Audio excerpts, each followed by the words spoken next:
Hello friends, welcome to today's tutorial. Today we will be making a beautiful trouser and top set for a baby girl of 6 years. If you're interested to learn this, then let's begin. I used 1.5 yards of this plain fabric to make both the trouser and the top, plus matching thread, and then this elastic for the trouser waist. It is 1 inch wide and 20 inches long. I will be making the trouser first. So here I have the material for the trouser that I have cut out. I'm going to fold it into 4. I'll fold it twice, then it will give me 4 pieces on fold. Now I will mark the waistline. That is where the trouser length will begin.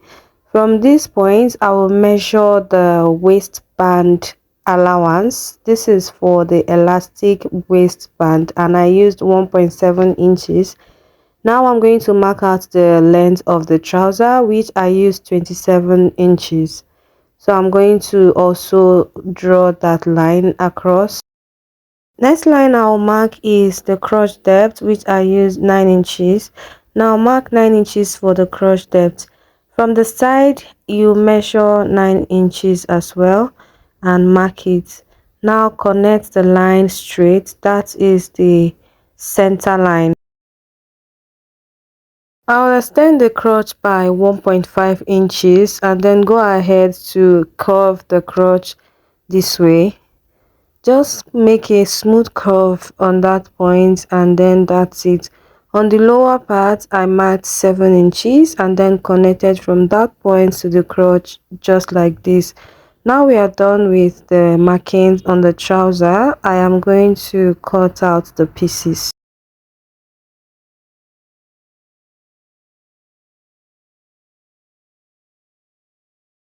So I was supposed to add folding allowance at the bottom part, but I forgot. Please add folding allowance to yours if you're making this for a 6-year-old so the trouser won't jump. Okay, so I'll go ahead and stitch the 2 center parts of the trouser with just 1 inch. I have stitched the center part of the trouser right here. So I'm going to flip it like so and I'm going to first of all fold the hem. I'll fold the hem with just a few inches and then stitch it. Then after folding the hem, I'll proceed to join the crotch area and stitch from one leg to the crotch down to the other leg. Now I've joined the crotch area and this is what it's looking like. So the trouser is almost ready. What is left is to fix the band, the elastic band. So this is the 20 inches length of elastic I cut out. I'm going to fold it into 2. I will overlap it like so and stitch multiple times.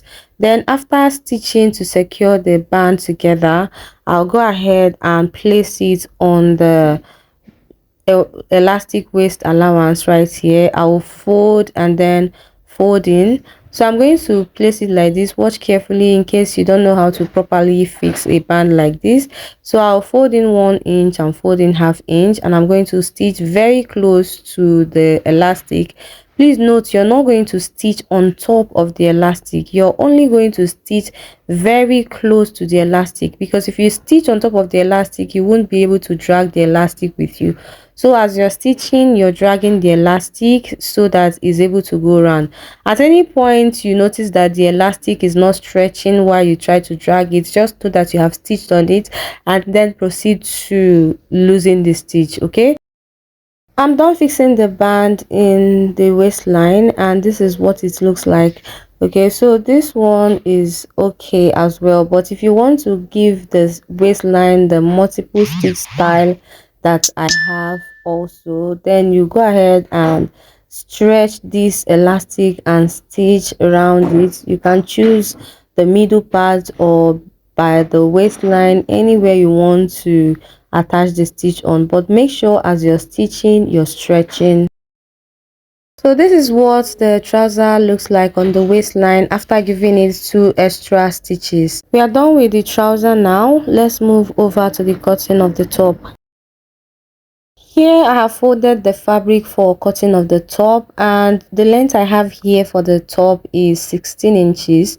So I am going to mark shoulder at 4 inches. I took 4 inches as the shoulder, and I am going to be having a strap of 3 inches. So I will place the tip 3 inches away from the shoulder line and mark the armhole depth, which is 6 inches. So I measured 6 inches, putting 3 inches away. Now on that armhole depth line, which is also the chest line, I'll mark chest measurement divided by 4, and I'm going to be adding extra 1.5 inches because it is a loose top. Then I will add sewing allowance. Okay, so I'm going to connect that chest line to the shoulder line. So this is the armhole depth and the chest line. So what I have on the chest, I will mark exactly that on the waistline because it's a loose top, and I'll connect the side straight like this. Now go ahead and smoothen the armhole part of the top. Just give it a smooth curve and we are good to go. So now I will go ahead and cut these top pieces out. And I left 0.5 for turning the neckline. So I'm cutting pieces of bias for turning neckline and armhole. Okay, so after cutting this, we'll head to the sewing machine to turn the armhole and the neckline, leaving only one part of the armhole unturned. So I have turned the neckline and one part of the armhole with the bias strip that I cut out. So for this other part, I am going to be using a longer strip of bias to turn it because it will extend from the front armhole to the back armhole. So I placed the bias strip on the wrong side of the top and I stitched. When I got to the neckline, I measured 6 inches away because it's going to have 3 inches strap. So 3 inches for the front part of the top and 3 inches for the back, that is 6 inches. Then I placed the back piece and continued stitching the armhole as well. So when I got to the end, I cut out any excess and I gave these notches all around, and then I'm going to fold it and then top stitch. Okay, so I will bend the seam line and fold the clean base to cover the rough base. Just watch carefully what I am doing. This is very simple, is a usual routine on this channel if you follow my tutorials closely. Okay, so I will fold and then I will go ahead and top stitch. So when you get to the part that is not joined to the armhole, you fold in the two parts and also make a top stitch. You fold it in and then fold to cover just like this. So you continue folding and stitching until you get to the end of the other armhole. Hey friends, please take a moment to like this video, and if you're yet to subscribe to this channel, hit the subscribe button. Help this community to grow. Your support will be highly appreciated. Thank you. Now on the front part of the top, measure 4 inches from the end on one part and then make a curve from there to meet the end of the neckline like so this is where we'll be attaching the asymmetric gathers. So I'm going to take the measurement of this place, and then I'll also take into consideration the fact that I will extend these gathers as this strap of this side. Okay, so I'll be cutting times 2 of whatever measurements that I got that I will use to make the gathers. Now I cut this fabric for the gathers at 4 inches and I folded the two edges. Now I'll place this piece of fabric on that mark I made on the front part of the top, and I'm going to be pleating and stitching. So drop it directly like this and make sure the right side is facing up. So just pleat and stitch until you get to the end of the neckline. Also bear in mind that this is the front part of the top, and this fabric I am pleating right here was cut on 4 inches and the both ends were folded.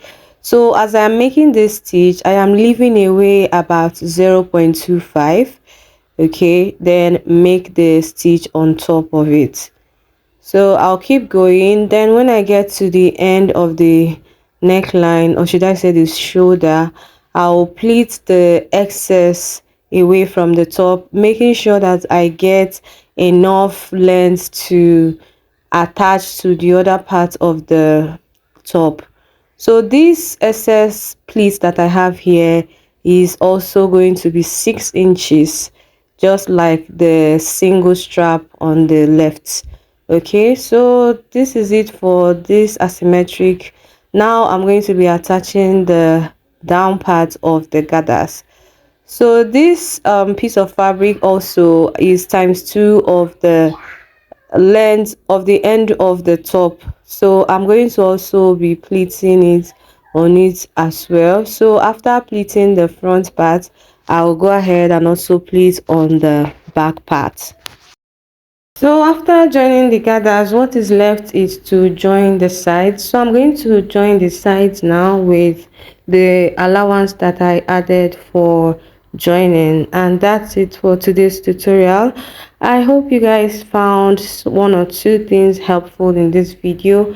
If you did, kindly give this video a thumb up, and if you've not subscribed to our YouTube channel, please go ahead and subscribe. And thank you for watching. I'll see you in the next video. Bye.